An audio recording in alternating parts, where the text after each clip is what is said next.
Halo guys, kembali lagi bersama gue di sini di channel Estoku. Nah, sekarang kita akan lanjut lagi membahas Futopi episode yang ke-6. Mungkin gak usah lama-lama ya kita basa-basi ya, langsung aja kita ke videonya. Let's go!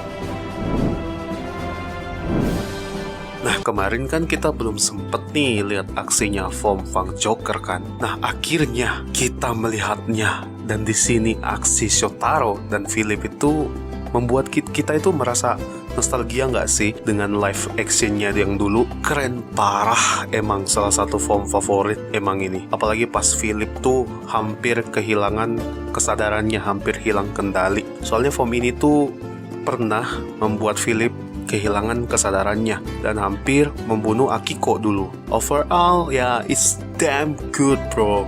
Si Meganeura ini pun sempat berusaha melawan memakai kekuatan barunya itu, tapi Fang Joker bukanlah tandingannya.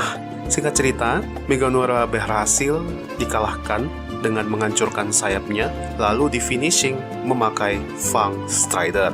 Dan si gamer murder ini ditangkap oleh kepolisian. Di sisi lain, Terui juga berhasil menumpas seluruh bocil-bocilnya Meganeura memakai kekuatannya yaitu Accel. Cuman sayang banget karena kita belum dikasih lihat aksi dari Terui memakai Kamen Rider Accel. Di sini juga Monako berterima kasih pada Shotaro yang sudah menyadarkannya tentang melakukanlah sesuatu yang kau ingin lakukan jika itu bermanfaat bagimu. Di sisi lain, sang produser di sini juga berterima kasih pada Shotaro dan Philip dan kawan-kawan yang sudah membantu menyelesaikan kasus ini. Namun, sayang sekali, produser ini akan keluar dari perusahaan Maxsoft. Alasannya karena atasannya itu mengeksploitasi Monako hanya sebagai karyawan yang bisa menghasilkan duit. Ya, tipikal bos yang nggak peduli gitu loh sama karyawannya. Di otaknya cuma duit doang. Jadi alasan selama ini produser ngilang-ngilang itu karena dia berusaha menuntut keadilan pada atasan untuk Monako. Saking dia pedulinya nih sama programmernya alias Monako ya kan. Jadi dia gak akan lagi kerjasama dengan Monako. Namun yang bikin shock ya, dia Monako ikut juga mau keluar dari perusahaan ini jika produser keluar. Nah, alasannya itu karena selama ini kan dia udah kerja bareng nih, udah kerja lama gitu kan sama si Majipi ini, dan Majipi ini peduli juga sama dia dan peduli dengan game buatannya. Selalu ada kalau si Monako lagi buat game, lagi programming, nah dia selalu ada di sisi Majipi gitu loh.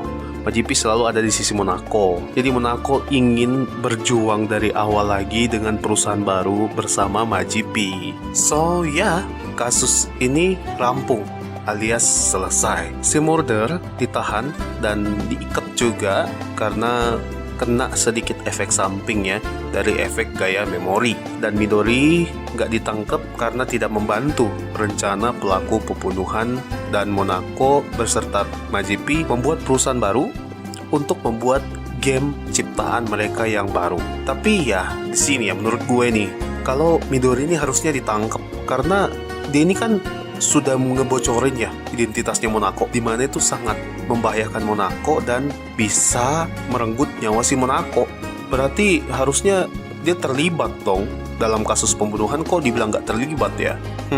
Ya udahlah ya. Di sisi lain, Tokime dibeliin baju baru nih sama Shotaro. Widih, soalnya kan bajunya kemarin sobek tuh gara-gara apa, bocil-bocilnya si Meganeura kan. Tapi baju apapun sih yang dipakai sama Tokime tuh tetap cantik gitu.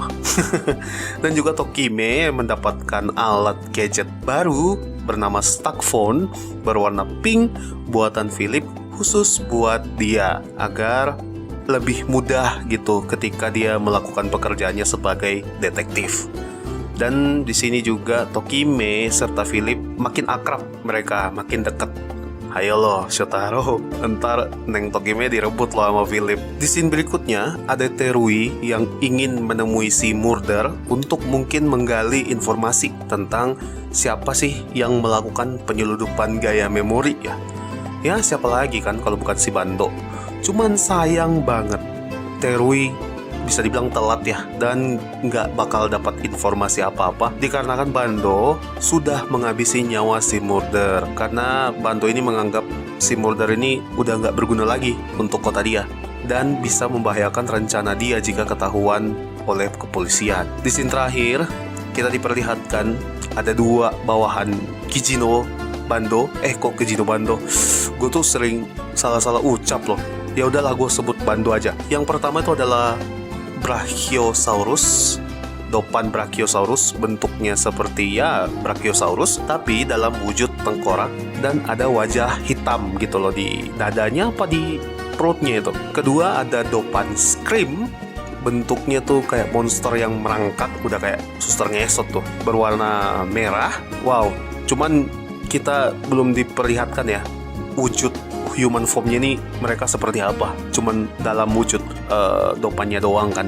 Tapi kalau kalian pernah lihat di opening ya, itu ada Bando bersama 3 orang yang kita tuh masih gak dikasih lihat gitu mukanya, mereka masih ditutup sama hitam-hitam gitu loh. Nah terus yang gede besar ini yang di belakang itu, kalau teori gue nih, itu mungkin si Dopan Brachiosaurus. Yang cewek yang duduk itu si Scream.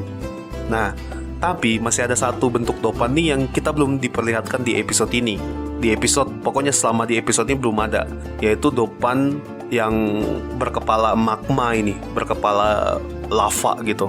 Terus badannya tuh kayak obeng-obeng gitu kan. Lihat aja tuh bentuknya. Mungkin kayak mirip-mirip ini ya. Kalau kalian pernah lihat Ben 10 yang wujud api tuh mirip-mirip, cuman badannya kan ini dia obeng. Dan mungkin usernya tuh yang si anak kecil ini. Mungkin. Wah, excited banget lah pokoknya menunggu villain-villain ini muncul. Atau mungkin ada nanti villain baru, kita nggak tahu kan di next episode-nya bagaimana. Dan apa ya, gue lihat villainnya ini, apakah jangan-jangan mereka ini penerusnya Sonosaki Family ya? Kalau memang cerita Futopi ini nyambung dengan live actionnya, bisa jadi villainnya ini kalau mau dibikin istilahnya ya, kalau mau dibikin ceritanya bahwa Bando ini dan kawan-kawannya itu penerusnya si Sonosaki, wah mungkin seru kali ya. Asal kalian tahu kan Sonosaki Family itu keluarganya si Philip. Kan namanya Philip awal tuh bukan Philip, tapi nama aslinya Sonosaki Raito. Nah jadi bisa berhubungan juga kan sama si Philip. Dan terus juga yang masih belum diungkap sampai sekarang itu yaitu Tokime kan. Tokime ini dari awal itu mencurigakan dan apa ya, belum ditahu masa lalunya, apakah dia terlibat sama temen-temennya Bando, apakah dia seorang villain yang lupa ingatan makanya dia sekarang jadi baik. Nah yang bikin penasaran juga, bagaimana jika ingatannya itu kembali? Apakah dia punya wujud Dopan juga? Ini tuh mirip-mirip ini gak sih? Tokime tuh mirip-mirip apa ya? Si siapa tuh?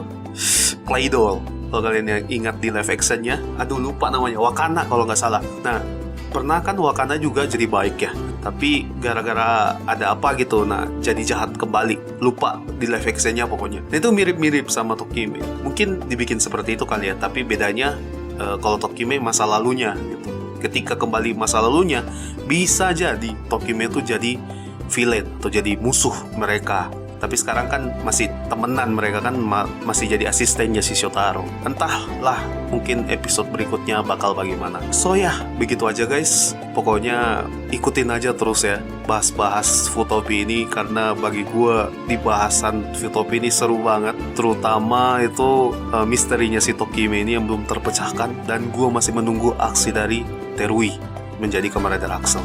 So ya, sekali lagi thank you.